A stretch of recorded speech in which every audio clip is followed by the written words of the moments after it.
یعنی ان کی نظر میں کہ توبہ کر لینا. بھائی توبہ تو کہاں سے؟ اگر ایسا ہی ہوتا تو اللہ کہتے نماز پڑھ لو, نہیں پڑھتے تو توبہ کر لینا. پڑھنی ہے, قضا نہیں کرنی ہے. ان الصلاۃ کانت علی المؤمنین کتابا موقوتا. اگر نماز چھوڑنے کی میرے بھائی کہیں گنجائش ہوتی تو میدان جنگ میں لڑتے ہوئے جب گولوں کی گھن گرج اور تلواروں کی چمک ہو اس میں اللہ اجازت دے دے گا قضا کر لو. وہاں اجازت نہیں دی ہے. اللہ نے فرمایا نہیں کوئی صورت بنتی, سواری پہ بیٹھو, گھوڑے کا جہاں رخ ہے اسی طرف رخ کر کے نماز پڑھو. وہاں اجازت نہیں دی. اور آگے اللہ نے اس کی وجہ بیان کی ہے کہ میں اس لیے کہہ رہا ہوں یہاں پڑھنی ہے کہ نماز صرف پڑھنے کا حکم نہیں ہے. ان الصلاۃ کانت علی المؤمنین کتابا موقوتا. نماز مومنین پر مقررہ اوقات میں فرض ہے. یہ اس لیے جواب دیا کہ آپ کہہ سکتے تھے اللہ جب جنگ ختم ہو جائے گی پھر پڑھ لیں گے نا آرام سے خشوع و خضوع کے ساتھ. ابھی جنگ ہو رہی ہے, اللہ ابھی کیا ضرورت, جب جنگ ختم ہو جائے قضا پڑھ لیں گے بعد میں, ٹائم گزر جائے گا, پھر بہت ڈبل سجدہ کریں گے ہم, بہت لمبے لمبے قیام کریں گے. اللہ فرماتے ہیں نماز مقررہ اوقات میں فرض ہے, وہ ٹائم گزر جائے گا اگر جنگ ختم ہونے کا انتظار کرو گے. بہت مشکل ہے بھائی, نہیں آ رہی سمجھ میں تو جیسے زندگی کو فرشتے بہت اچھی طرح سے اردو میں بھی سمجھا دیں گے قبر میں. وہ کہتے ہیں نا میں نہیں بتاؤں گا, تو لوگوں نے کہا اب تو آپ کو سب بتانا پڑے گا. اور حقیقت ہے میں ان کا کسی کا مذاق نہیں اڑا رہا, سب کے ساتھ ہوگا. جو بھی کہتا ہے میں نہیں بتاؤں گا تو جب دنیا سے جائے گا تو سب کچھ بتانا پڑے گا, اس کو سب بتانا پڑے گا بھائی. تو میدان جنگ میں اللہ کہہ رہا ہے کہ نماز مومنین پر مقررہ اوقات میں فرض ہے. تو میں ٹرین میں کھڑا ہوا تھا, میں نے کہا, انہوں نے کہا بھائی یہاں تو جگہ نہیں ہے. اچھا میری عمر بھی زیادہ نہیں تھی تو وہ ایسی تھوڑی عمر ہو تو لوگوں میں روب بھی ہوتا ہے نا. ہم نے کہا کوئی جگہ نہیں ہے. میں نے کہا تو پڑے گا بھائی, کیونکہ ہم تو کیسے چھوڑ دیں بھائی, اور سنتیں اب چلو مجبوری ہے چھوڑ دیتا ہوں, 2 فرض تو پڑھنے ہیں. لوگوں نے کہا جگہ نہیں ہے. میں نے کہا جگہ بن جائے گی, کیونکہ فرض جو نماز میں فرائض ادا کرنا بہت آسان ہے. تو میں نے کیا کیا, وہ جگہ چونکہ لوگوں کے چپل تھے تو اس میں خطرہ تھا کہ ناپاک ہوگی, تو ایک چادر تھی میرے پاس, وہ میں نے ایسے نیچے ڈال دی, بچھانے کی بھی جگہ نہیں تھی. نیت باندھ لی, اندازہ پہلے لگا لیا تھا قبلہ کس طرف ہے. نہیں تو آپ آج کل تو موبائل پر ایسی ایپس آ رہی ہیں, اس سے فوراً پتہ چل جاتا ہے قبلہ کس طرف ہے. اندازہ تھا مجھے, رخ کیا ہم نے. اب یوں کرنے میں تو کوئی نہیں رکاوٹ ڈالتا نا, یوں کرو, نیت باندھ لو بھائی. اگر ہاتھ اٹھانے کی بھی جگہ نہیں ہے تو ہاتھ نہ اٹھاؤ, یہ رفع الیدین تو کوئی واجب نہیں ہے. اللہ اکبر کہہ لو اور نیت باندھ لو. ہاتھ باندھنے کی جگہ نہیں, ہاتھ چھوڑ کے کھڑے ہو جاؤ بھائی. سورہ فاتحہ پڑھی, سورت ملائی. رکوع میں جب آپ رکوع کریں گے تو میں سوچتا تھا W11 کتنی بھی بھری ہوئی ہو, کنڈکٹر جب ایک دروازے سے چڑھ کے دوسرے دروازے پہ کرایہ لے کے نکل سکتا ہے تو ہم اتنے رش میں صرف ایک رکوع کی جگہ ہمیں کیوں نہیں بن سکتی. تو رکوع ہم نے کیا, جھکنا ہے نا رکوع میں, بس جھک جاؤ, بس لوگ خود بخود سائڈ پہ ہو جاتے ہیں بھائی. اس کے بعد آپ جب سجدہ کرو تو سجدہ نام ہے, ویسے تو پراپر سجدہ کرنا چاہیے, جگہ نہیں ہے تو بھائی ماتھا کسی طرح زمین پہ ٹکانا ہے. آپ ماتھا زمین پہ ٹکا دیا جا کے, تو 2 رکعت تمیز سے الحمدللہ پڑھ لی, کھڑا ہو گیا میں. پھر لوگوں نے کہا یار یہ, میں نے کہا ہو گئی, بس 2 فرض پڑھنے تھے, ہو گئے, ایسی کی تیسی, جو مرضی کرنا ہے, جو اکھاڑنا ہے اکھاڑ لو. کیونکہ تمہیں تو خود چاہیے جگہ دو نا. اور بعض دفعہ لوگوں کو شرم آ رہی ہوتی ہے, ہم سب کے سامنے نماز پڑھیں گے, لوگوں نے کہ تو بہت بڑا صوفی ہے. تو یاد رکھو شرم ان کمبختوں کو آنی چاہیے جو نہیں پڑھ رہے, ان کمبختوں کو آنی چاہیے. بھائی تم بھی تو ایمان کے دعوے دار ہو. اگر تم یہ کہتے ہو کہ ہم اسلام کو نہیں مانتے تو پھر پورا اسلام سے رشتہ ختم کرو. پھر آپ وصیت میں لکھو کہ مجھے عیسائیوں کے قبرستان میں دفن کرنا ہے, مجھے ہندوؤں کے میری چتا کو آگ لگائی جائے. ٹھیک ہے نا, یہ لکھ کے جاؤ.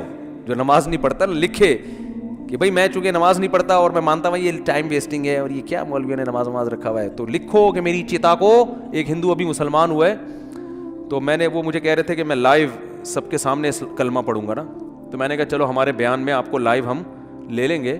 بیان سنتے تھے, اللہ کا شکر ہے وہاں انڈیا میں ان کو ایمان کی توفیق ملی, تو ہندو ہونے کے باوجود میرے بیان بڑے شوق سے سن رہے تھے. کہہ رہے ہیں سنتے سنتے میرا دل کیا کہ میں مسلمان ہو جاؤں, اللہ تعالیٰ قائم رکھے.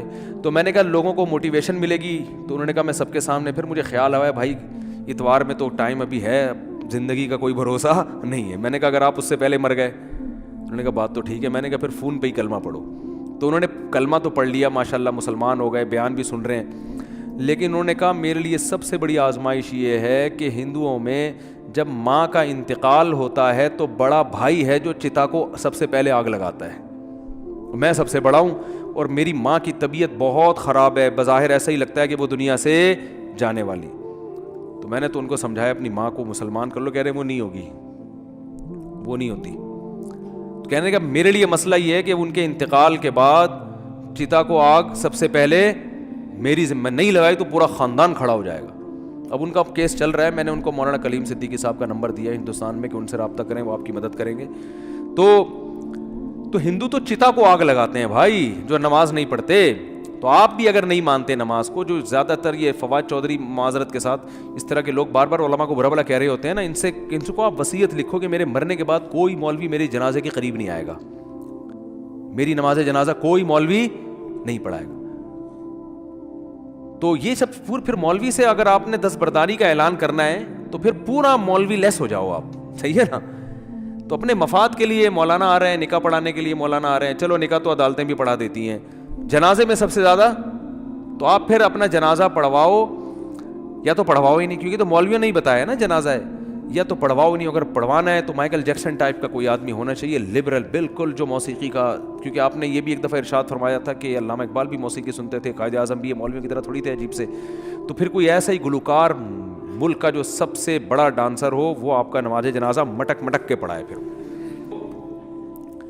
اللہ سے دعا کرو بھائی, نماز سے اللہ ہمارا رشتہ قائم کر دے. تو اذان پر ابھی بیان باقی ہے کہ اتنی اللہ کو یہ عبادت پسند ہے نا کہ پیدا ہوتے ہی اللہ کان میں اذان کہلوا دیتے ہیں. اس کے بعد جو ندائیں صبح فجر میں آواز گونجتی, اللہ اکبر حی علی الصلاۃ الصلاۃ خیر من النوم, پھر اللہ کہتے ہیں ظہر میں دوبارہ یاد دلاؤ. مؤذن کو کہتے ہیں جا بھائی اسپیکر پہ بٹن آن کر, بولتا رہے بس تو. لوگ کہیں گے کہ یار جب نماز کا ٹائم ظہر کا 1:05 ہے تو بتانے کی ضرورت کیا ہے. اللہ کہتے ہیں ان کی باتوں میں مت آنا, 1:05 ہے تو 1:45 پہ بتا دینا ان کو کہ 15 منٹ رہ گئے, 20 منٹ رہ گئے.